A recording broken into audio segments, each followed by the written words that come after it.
बच्चों, ऐसा कहा जाता है कि चिंता चिता के समान होती है, और अगर ये हम वास्तव में महसूस करें तो ऐसा सही भी है, और ये बात बहुत सही है। इसलिए हमें हमेशा चिंतन करना चाहिए, ना कि चिंता करनी चाहिए।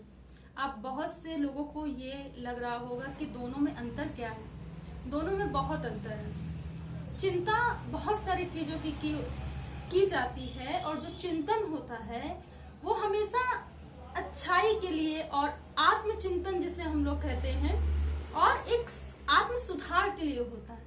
तो हमेशा अगर आपको करना है तो चिंतन करिए और चिंता से मुक्त रहिए। मैं ऐसा मानती हूँ और इसीलिए मैं आपसे कह रही हूँ। सो वेलकम टू बायोलॉजी पाठशाला। Today's class is dedicated a NEET aspirant, और आज की पाठशाला में हम बात करेंगे biological diversity in living organism की या बायोडायवर्सिटी इन लिविंग ऑर्गेनिज्म की। सो दोनों का मीन्स एक ही होता है, ठीक है।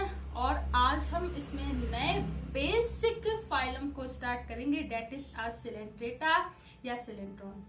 तो सिलेंट्रेटा का मतलब होता है सिलेंट्रॉन कैविटी या इंटेस्टाइन। तो जिसमें ये स्पेसिफिसिटी होती है वही वो कैरेक्टर अपीयर करता है, ठीक है। सो मैं इसकी अगर बात करूं तो इसमें मोस्ट प्रोमिनेंट जो क्वेश्चन है पहला, वो ये कह रहा है कि the number of which the following phyla access specialise stinging cells having a poison filled with barbed cells. मतलब आपको ये बताना है कि ऐसे कौन से नंबर ऑफ सेल्स हैं जो स्पेशलाइज होते हैं पॉइजन स्टिंग सेल से, जिसमें बार्बल्स भी पाए जाते हैं। बार्बल्स का मतलब समझते हैं? बार्बल का मतलब जैसे मैं बताऊं, इस तरीके का एक स्ट्रक्चर देख पा रहे हैं आप लोग? नहीं दिख रहा है, थोड़ा सा डार्क बना दे रहे हैं। बार्बल का मतलब मूस जैसा स्ट्रक्चर जो होता है। बार्ब्यूस एक एंटीना के तरीके एक स्ट्रक्चर निकला हुआ, समझते हैं? जैसे कि मान लीजिए कहीं नहीं मिल रहा, बताओ कहां से बता दे। ये स्ट्रक्चर देख रहे हैं, ये देखिए, कभी कभी एग्जाम्पल नहीं मिलता तो ऐसे ही होता है। तो देखिए, ये जो स्ट्रक्चर आप देख रहे हैं ये भी एक बार्बल जैसा है, देखिए। तो ये जो स्ट्रक्चर है बेसिकली बार्बल्स के जैसा होता है। तो ऐसे स्पेसिफिसिटी किसमें होती है? तो ये जो स्पेसिफिसिटी होती है बेसिकली मेरे बच्चों, वो होती है सिलेंट्रेटा में, ठीक है। आई होप कि आपको ये क्वेश्चन समझ में आ गया होगा। नेक्स्ट क्वेश्चन देखिए, in a hydra reproduction occurs in the favourable condition. मतलब हाइड्रा में जो रिप्रोडक्शन है बेसिकली वो फेवरेबल कंडीशन में कैसा होता है भैया? फेवरेबल कंडीशन का मतलब क्या होता है कि सारी चीजें, मतलब टेम्परेचर, लाइट और भी जितनी भी चीजें हैं, सारी कंडीशंस क्या हो, उसके फेवरेबल हो, अनुकूल हो, तभी तो वो रिप्रोडक्शन कर पाएगा। तो इस तरीके का रिप्रोडक्शन होता है। मतलब मैं ये कहूँ वेजिटेटिव रिप्रोडक्शन की एक विधि है, एक मेथड है, दैट इज अ बडिंग। क्या होता है? बडिंग। तो आप इसे ऐसे ही याद रखोगे। A prominent question is the next question, that is a nitrogenous metabolic based in the hydra is mostly. So आपसे पूछा जा रहा है कि नाइट्रोजनस बेसिस बेसिकली क्या होता है हाइड्रा में। So ammonia and it's remove whole surface of the body. It means कि अमोनिया जो होता है, अमोनोटेलिक ये होते हैं, एनिमल होते हैं, या अमीनोटेलिज्म इसमें पाया जाता है। इट इज अ प्रोसेस, और बेसिकली इसमें नाइट्रोजनस बेसिस क्या होता है, डेट इज अमोनिया। सो आपको इतनी बातें बेसिक याद रखनी है। Next prominent question, in a hydra nematocytes are the most abundant on. So nematocytes basically कहाँ सबसे ज्यादा होती हैं, that is the tentacles. Nematocytes जो बेसिकली सेंसरी सेल्स होती हैं और ये टेंटिकल्स में पाई जाती है, ठीक है। तो ये आप लोग याद रखेंगे।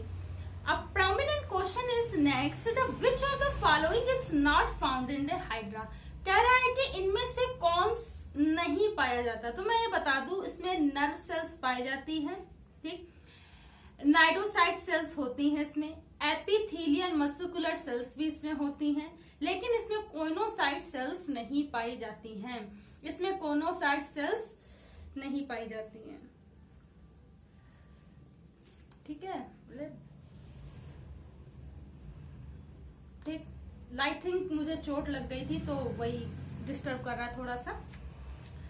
तो उसके बाद की अगर मैं बात करूं तो नेक्स्ट जो क्वेश्चन है डेट इज पूछ रहा है आपसे सी फैन बिलोंग्स टू। ये बहुत प्रोमिनेंट क्वेश्चन है बच्चों, और इसमें पूछा जाता है कि सी फैन या मतलब जो एनिमल के कॉमन नेम होते हैं ना, कॉमन नेम समझते हैं, कॉमन नेम का मतलब होता है कि कोई एनिमल का कॉमन नेम और उसका स्पेसिफिक नेम, इससे बहुत से क्वेश्चन बनते हैं।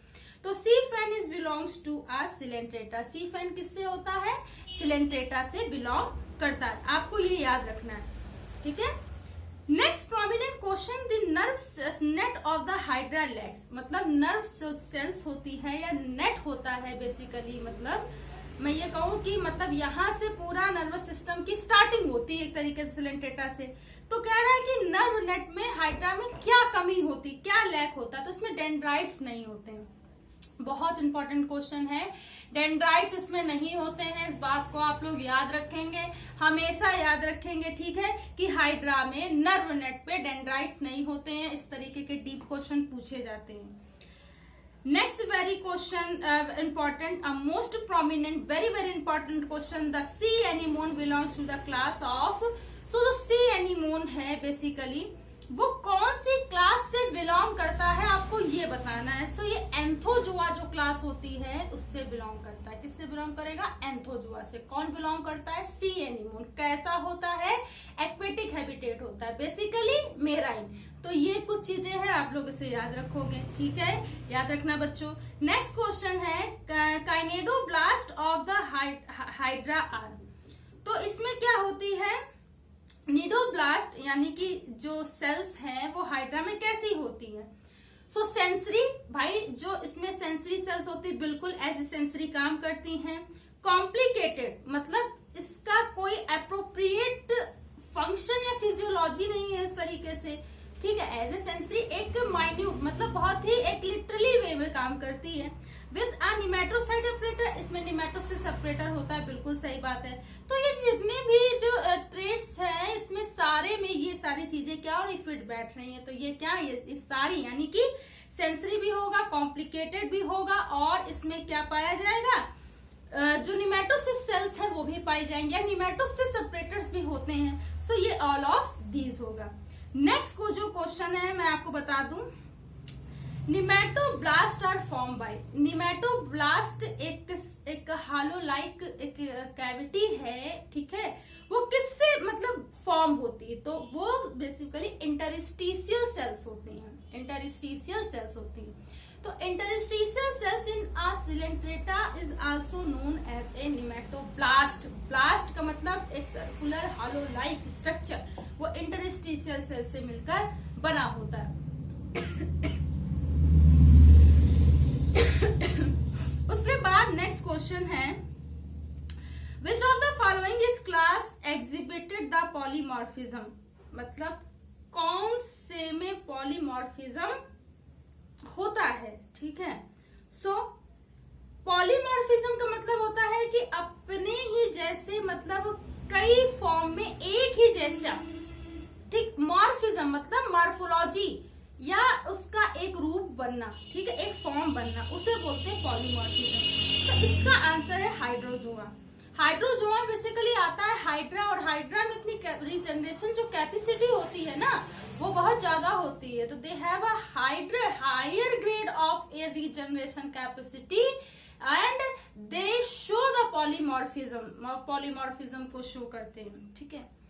सो मेरे प्यारे बच्चों, आई होप कि आज की क्लास आपको समझ में आई होगी। अगर आज की पाठशाला आपको समझ में आई हो तो उसे ज्यादा से ज्यादा लोगों तक शेयर कीजिए, लाइक कीजिए और सब्सक्राइब कीजिए। बायोलॉजी पाठशाला का बेल आइकन, उस घंटे के बटन को दबाए रखिए ताकि आने वाली लेटेस्ट अपडेट आप तक फटाफट पहुंच सके। बायोलॉजी पाठशाला को यूं ही देखते रहिए और अपना प्यार, अपना स्नेह बनाए रखिए। Keep continue, stay watch, and thanks to all students to watch my Pathshala. Thanks again. Keep watching.